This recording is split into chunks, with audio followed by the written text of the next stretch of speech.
Kalau keluarga Wali Songo telah terbukti haplogrup DNA-nya J1 dan ada SNP single nukleotida polimorfisme keluarga Nabi, Ahlul Bait Nabi, mana sekarang Pak Alwi? Orang kalau benar Pak, tidak banyak mulut, tidak banyak cincong, mudah pembuktiannya. Hei, kamu katanya punya mobil, punya? Mana mobilnya? Ini ada suratnya, STNK-nya ada, BPKB-nya ada. Bayar pajak? Bayar. Itu kalau orang benar punya mobil. Tapi kalau nggak punya mobil, gaya-gaya pada tetangganya, kamu ada mobil, bulet jawabannya. Ya seperti itu, Yahudi ini. Wali Songo, ada nasabmu, ada catatannya, manuskripnya ada. Kamu berani isbat, berani, lolos, Jena, lolos. Ini Pak, orang yang benar. Perjuangan ini bukan untuk rebutan nasab jadi keluarga cucu Nabi, tidak. Kalau perlu tidak ada yang jadi cucu Nabi di Nusantara ini. Kalau perlu tidak ada yang terbukti jadi cucu Nabi. Kalau itu nanti hanya melahirkan perbudakan, melahirkan rasisme, melahirkan arogansi nasab, melahirkan kapitalisasi dan perbudakan spiritual.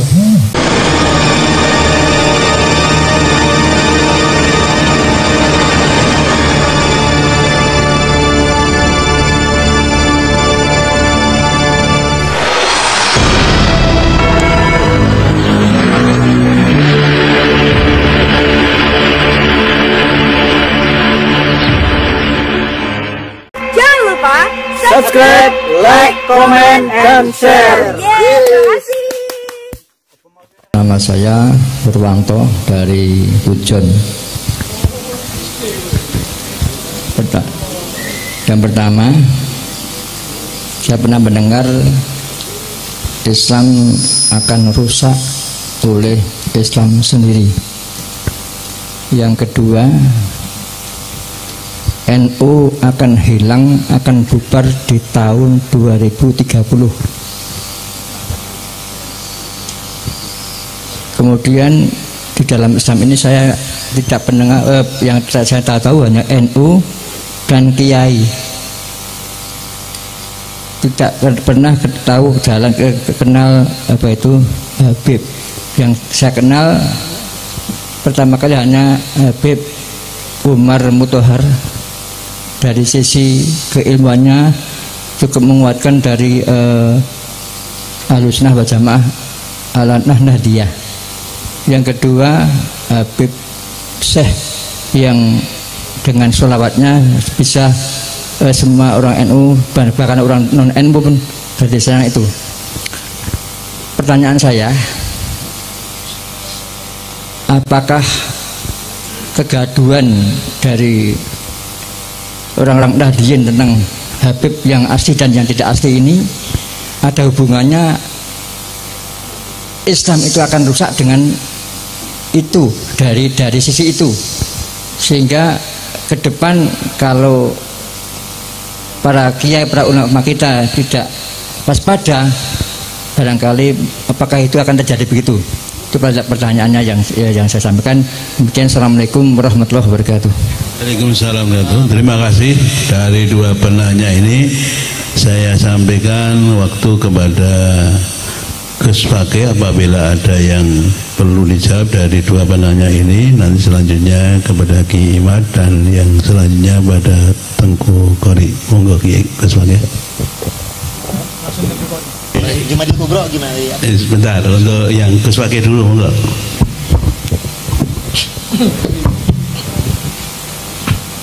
Langsung saya gabungkan gitu. Jadi sebenarnya dari dua penanya ini belum mempermasalahkan tentang metodologi atau tentang kedalaman bagaimana dua pemateri ini dengan gagah berani, waduh, dengan tegas membatalkan nasab Pak Alwi, tetapi hanya mempertanyakan implikasi. Jadi gitu. Saya paham implikasi ini sebenarnya masih ada, katanya Kiai Ali Badri tetap sayang Habib selamanya. Yang itu kitabnya gitu, kitabnya karena beliau istrinya dua Pak Alwi, jadi tetap sayang Pak Alwi selamanya. Jadi gini, Apakah NU bubar tahun 2030? Saya yakin NU dijaga oleh para masyaikhnya, para wali songo, dan insya Allah akan abadi. Itu yang pertama. Yang kedua, apakah Islam akan rusak oleh Islam sendiri? Nanti setelah Imam Mahdi turun. Sebelum Imam Mahdi turun nanti akan ada penguatan-penguatan sampai Allah menyiapkan Islam menjadi pasukan yang kuat untuk nanti berbaiat kepada Imam Mahdi. Itu yang pasti. Karena itu nubuat yang mutawatir. Terus kemudian tentang dikotomi ulama Nusantara. Jadi gini, sekali lagi bedakan antara keilmuan, kewalian atau makomatul aulia ya, dan nasab. Ilmu siapapun bisa menjadi pinter asal dia mau rajin belajar. Ini semua ras apa saja, dari kulit putih, kulit merah, kulit kuning, kulit hitam, semua bisa. Kemudian makomatul aulia atau kekaromahan, ini kan bonus dari Allah Ta'ala, atau seseorang punya derajat makom yang tinggi. Bisa nggak semua etnis, semua ras mencapai derajat wali? Bisa, semuanya bisa, kan gitu. Siapa saja yang mencintai Allah melebihi seluruh entitas dirinya, hanya Allah saja di alam semesta, ingat Allah setiap saat, maka dia akan bisa menjadi seorang kekasih Allah, kan begitu. Jalannya gimana? Mencintai Kanjeng Nabi, harus melalui jalan itu, karena itu khotamun nabiyyin wal mursalin. Jadi sebenarnya jadi gini, banyak orang-orang mantan muhibbin yang awalnya belum bisa lepas jadi muhibbin karena tidak bisa membedakan ini antara keilmuan, antara kewalian sama nasab. Ada nggak Pak Alwi yang berilmu? Ada, banyak, ya kan? Kitabnya banyak nggak? Kitabnya sedikit ya. Kemudian ini jujur, mari dibandingkan dengan Kiai Imad aja, berapa Kiai Imad dengan Syekh Nawawi Al-Bantani, nah itu jauh lah dengan ulama-ulama Nusantara. Terus kemudian yang kedua, ada nggak Pak Alwi yang jadi waliullah? Saya yakin ada. Pertanyaannya, ketika bicara nasab, bisa nggak seseorang berusaha untuk bernasab berbeda? Tidak bisa. Nasab itu adalah given, adalah takdir, adalah destiny atau takdir yang kita tidak bisa merubahnya. Kita tidak bisa memilih dilahirkan dari bapak siapa, dari rahim siapa. Dan inilah titik poin yang akan kita kupas itu, yang akan kita bedah itu. Saya tadi ada mengatakan bagaimana dengan Habib Umar Muthohar, bagaimana dengan Habib Syekh dan lain-lain. Saya tidak akan menyebut nama-nama yang Anda masih cinta karena urusan hati susah, ya kan? Saya suruh Anda bercerai dengan istri jenengan yang masih dicintai, wah pasti jenengan tempelengi saya. Jadi gitu. Jadi saya juga mencintai seorang Habib dan akan saya cintai sampai akhir hayat saya. Dia adalah orang tua angkat saya, Abdul Husain bin Muhammad bin Alwi bin Hasan bin Toha bin Muhsin bin Alwi bin Segaf Asegaf. Insya Allah kalau beliau melihat ini, beliau pernah mengatakan saya akan mencintai saya dunia akhirat, dan saya pun akan mencintai antum ya Habib, orang tua angkat saya. Tetapi ketika kita bicara mengenai masalah pelurusan nasab Nabi di Nusantara ini, di dunia ini adalah kewajiban fardu ain. Bedakan urusan persahabatan, bedakan urusan kongsi gang, bedakan urusan guru dan murid. Ini masalah kesucian dari Nabi Muhammad Shallallahu Alaihi Wasallam, di mana kita bersumpah setia asyhadu alla ilaha illallah wa asyhadu anna Muhammadar Rasulullah. Kalau kita mencintai Allah, berarti kita harus melalui jalan itu. Dan kalau jalan itu sudah ternistakan, sudah terkotori, maka sampaikah kita kepada kesaksian asyhadu alla ilaha illallah itu. Jadi ini sebenarnya yang menjadi titik poin yang harus kita gubah. Tapi alhamdulillah, sebenarnya ini saya harus bertestimoni dan saya menggugah para habaib. Banyak sebenarnya dari mereka yang tidak mengkapitalisasi agama. Banyak dari mereka sebenarnya yang punya hati nurani, tetapi mereka semacam bukan takut, bukan, intinya itu bukan mendiam. Ya solidaritas lah sesama bangsanya. Karena apa? Karena ya apa sih, kalau sudah terlalu dekat itu kan, apalagi kerabat, ini menegurnya kan menegur dengan cara persuasif. Para habaib itu punya larangan, dilarang berantem di depan pribumi. Mereka kalau berantem di antara mereka. Kenapa saya tahu? Karena saya anak angkatnya Habib. Saya muhibbin kelas berat. Rotib apa yang tidak saya baca? Rotib Al-Haddad, Al-Atos, Al-Bar, Al-Idrus, Wirdul Latif, apa yang tidak saya baca? Saya punya kitab Sabilul Muhtadin karena Abdullah bin Ali bin siapa ya? Itu Al-Atos, itu kitab Sabilul Muhtadin, kitab khusus wiridnya para habaib. Saya dulu baca. Jadi jangan tanyakan kemuhibinan saya. Saya kemana-mana tidur, bareng, kemudian bepergian, luar biasa pokoknya. Jadi itu. Jadi, tetapi ketika bicara masalah ini, kita harus objektif, kita harus menempatkan Allah dan Rasulnya di atas segala-galanya.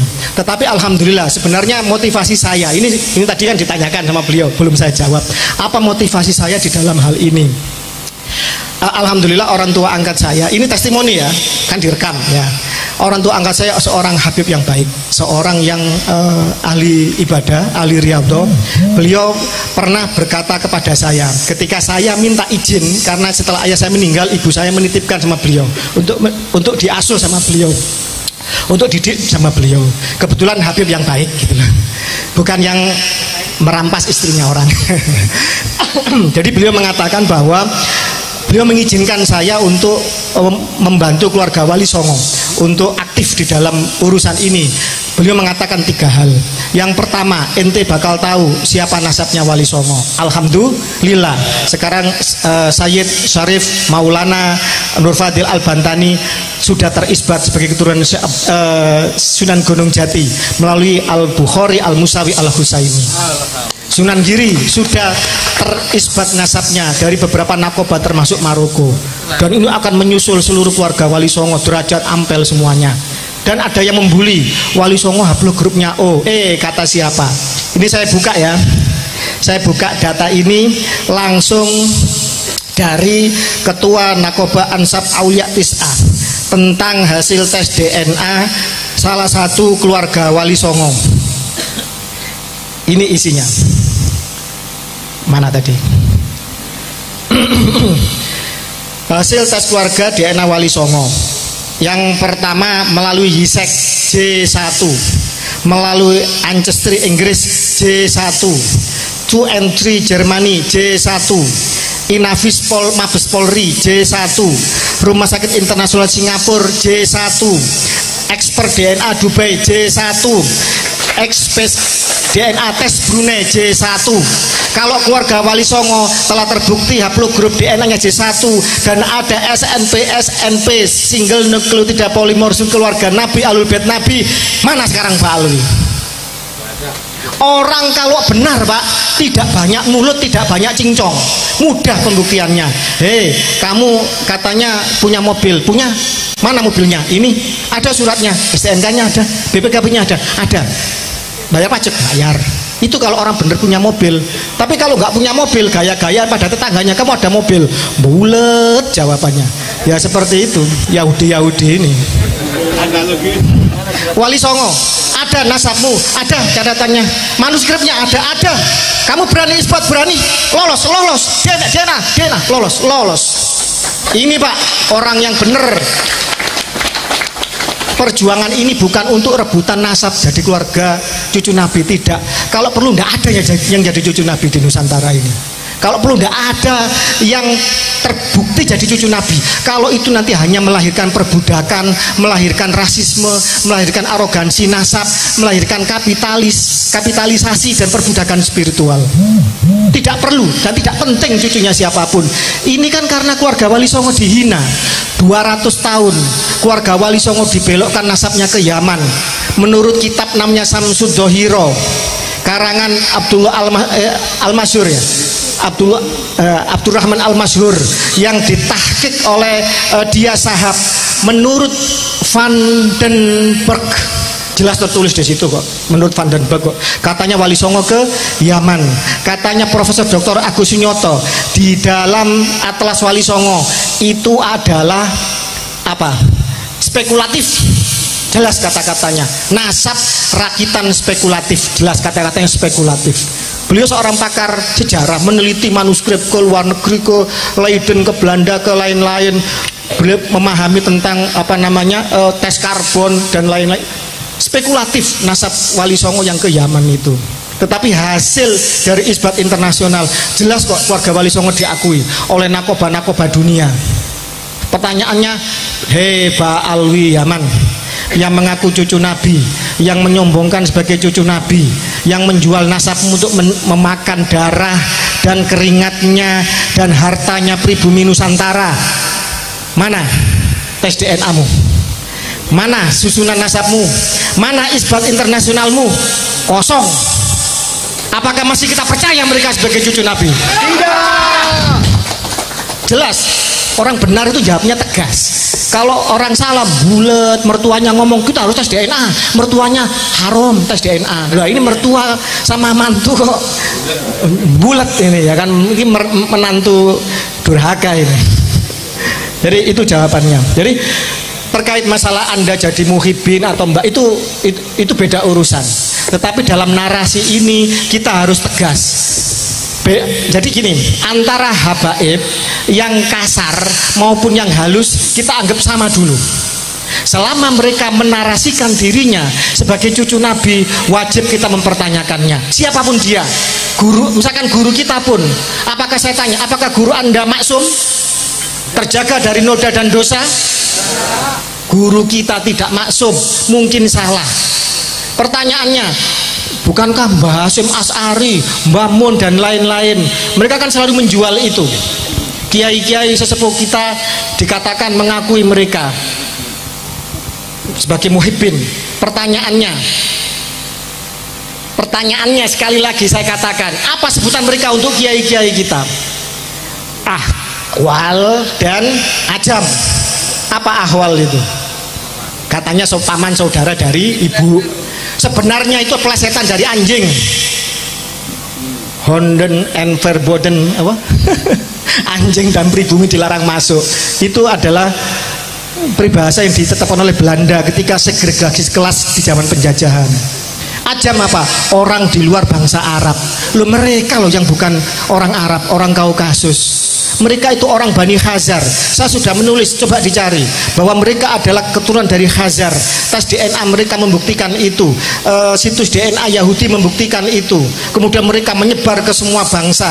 Mereka menjadi Yahudi Sephardic, Yahudi Askenazik, menjadi Yahudi Kaifeng, Bene, Koji, Igbo, Alfa. Dan mereka datang ke Indonesia dibawa oleh siapa?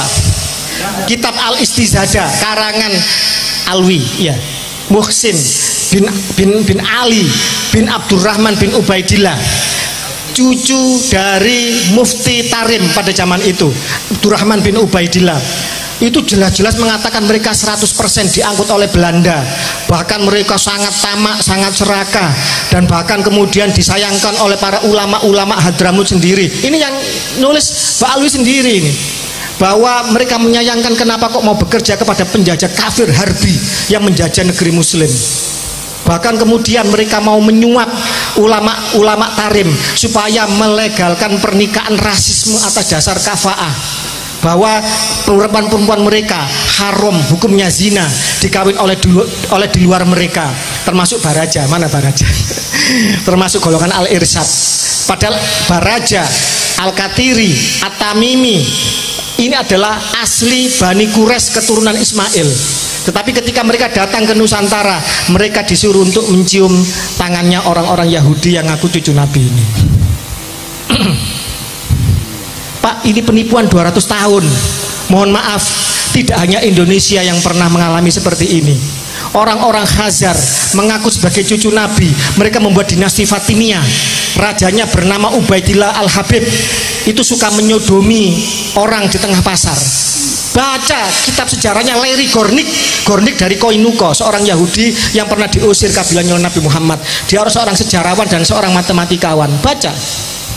dinasti Fatimiyah, bagaimana raja-rajanya, sultan-sultannya melakukan kebiadaban. Kemudian mereka menuhankan Ali, mereka merofido Syiah itu menjadi Syiah yang sangat-sangat menuhankan Ali. Mereka melencengkan ajaran Ahlul Bait Nabi menjadi ajaran yang sesat. Mereka juga menyusup di banyak negeri dan bangsa.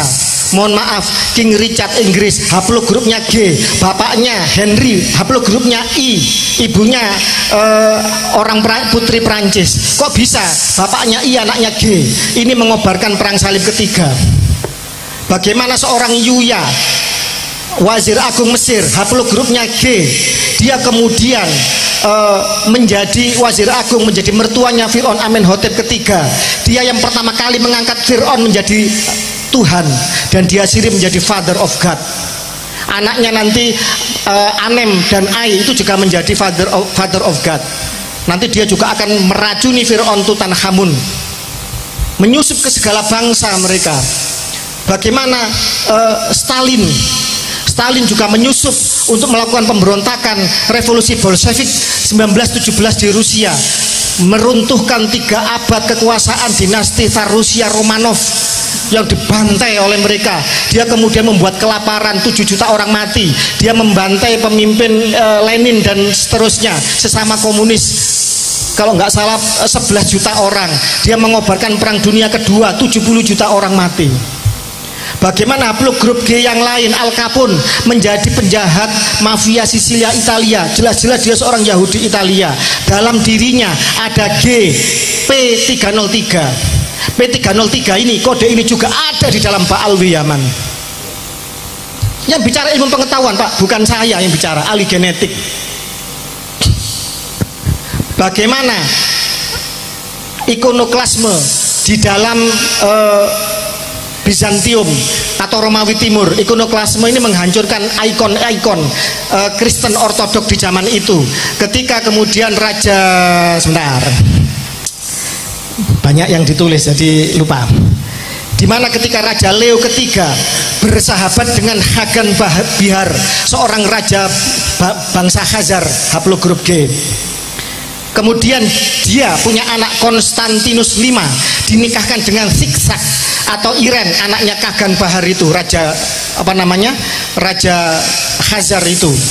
Kemudian akhirnya punya anak Leo keempat, Leo ketiga, Konstantinus kelima, dan Leo keempat ini menghancurkan simbol-simbol agama Kristen Ortodok, sehingga sampai hari ini Kristen Ortodok yang banyak di Rusia begitu bencinya kepada orang-orang Khazar yang ada di Israel. Jangan salah kalau Rusia hingga saat ini mereka tidak akan pernah setuju dengan gerakan Zionis Israel karena dendam sejarah di masa silam. Bagaimana pada zaman itu Iren atau Siksak ini yang jadi permaisuri Konstantinus kelima, dia membuat pakaian Khazar menjadi populer di negara Bizantium atau Romawi Timur, yaitu memakai kerudung dan baju kayak rok gitu loh. Ya kayak Habib itulah. Pakaian secara tidak sadar itu akan membuat kita terkooptasi. Kita terkooptasi secara budaya, maka akal pikiran kita, kesadaran kita juga akan terkooptasi. Jadi jenengan harus bangga pakai blangkon, harus bangga pakai sarung, harus bangga pakai baju surjan, harus bangga dengan lambang wayang yang ada di yang ada di rumah-rumah Anda, harus bangga dengan keris. Kita harus bangga dengan kebudayaan kita. Kalau tidak, siapa yang nguri-nguri? Kalau ini kita sudah tercabut dari akar budaya kita, setinggi apapun pohon akan tumbang. Itu yang bisa saya jawab. Wassalamualaikum.